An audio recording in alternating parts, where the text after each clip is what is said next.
Authenticity के साथ कह सकता हूं कि इसका बदलता बिहार और बदलने की कल्पना का बिहार, इसका चश्मदीद गवाह हूं तो मैं हूं, ये मैं बहुत गौरव से कह सकता हूं। मुझे याद है इन्होंने अभी कहा कि 61 से लेकर के 90 तक इतने सालों में, मुझे याद है कि जब मैं बचपन में काठमांडू जाया करता था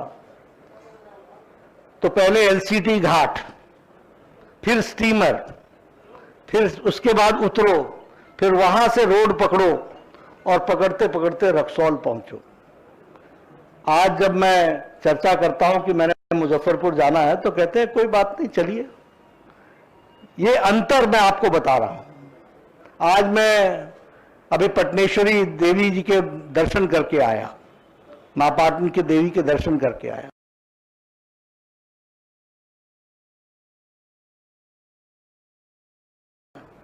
पता ही नहीं चला चिड़िया ताल पुल कहां है, पता ही नहीं चला रेलवे स्टेशन कहां है। सब चीजों में बदलता हुआ और मिनटों में वहां पहुंच जाना। पहले पटना सिटी जाना मतलब शायद पसीना बहाने के बराबर और आधा दिन बर्बाद करने के बराबर होता था। यह परिवर्तन हमने देखा है और यह परिवर्तन बिहार में जदयू और बीजेपी की सरकार के माध्यम से आया। लेकिन भारत की संस्कृति में और भारतीय राजनीतिक परिवेश में एक बहुत बड़ा परिवर्तन राजनीतिक संस्कृति का 2014 के बाद आया है। इसको हमको समझना चाहिए। 2014 के पहले नेताओं का वक्तव्य क्या होता था? हम देखेंगे, हम सोचेंगे, हम करने का प्रयास करेंगे, हम कर नहीं पा रहे हैं। और 2014 के बाद मोदी जी के नेतृत्व में राजनीति की संस्कृति क्या बदली? वो ये बदली कि हम कर सकते हैं और हम करके दिखाएंगे। यह परिवर्तन हमको देखने को मिला है।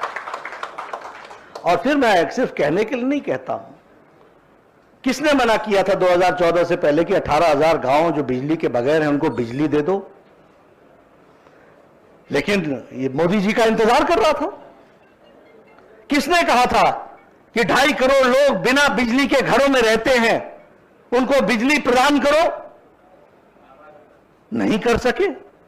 उसके लिए मोदी जी का इंतजार करना था। मोदी जी आए और आज 2.5 करोड़ घरों में बिजली मुफ्त पहुंचाई गई है। इस बात को समझना चाहिए। किसने कहा था कि करोड़ों की संख्या में एलईडी बल्ब पहुंचाने में किसने रोका था? किसने कहा था कि 8 करोड़ बहनों के घर में चूल्हा ना जलने की स्थिति पैदा हो और लकड़ी का ईंधन जलाए, वहां गैस का चूल्हा पहुंचाओ? आपने इसकी चिंता नहीं की। और मैं तो स्वास्थ्य मंत्री रहा हूं। मैं कह सकता हूं कि उज्ज्वला योजना सिर्फ घर का चूल्हा जलाने की योजना नहीं है। यह ट्यूबरकुलोसिस से लेकर के फेफड़े की बीमारी को जड़मूल करने का निदान है। इसको भी हमको समझना चाहिए। आने वाले समय में हेल्थ के रिकॉर्ड्स और हेल्थ के स्टेटस बताएंगे कि सिर्फ लकड़ी के चूल्हे के कारण और कोयले के चूल्हे के कारण ट्यूबरकुलोसिस की संख्या और फेफड़े की बीमारी की संख्या क्या होती थी और आज आने वाले समय में बीमारी की संख्या क्या रहने वाली है, यह अंतर पड़ने वाला है।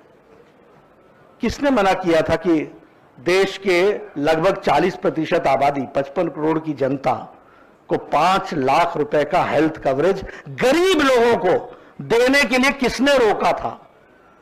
और मोदी जी के आने के बाद यह कैसे संभव हुआ?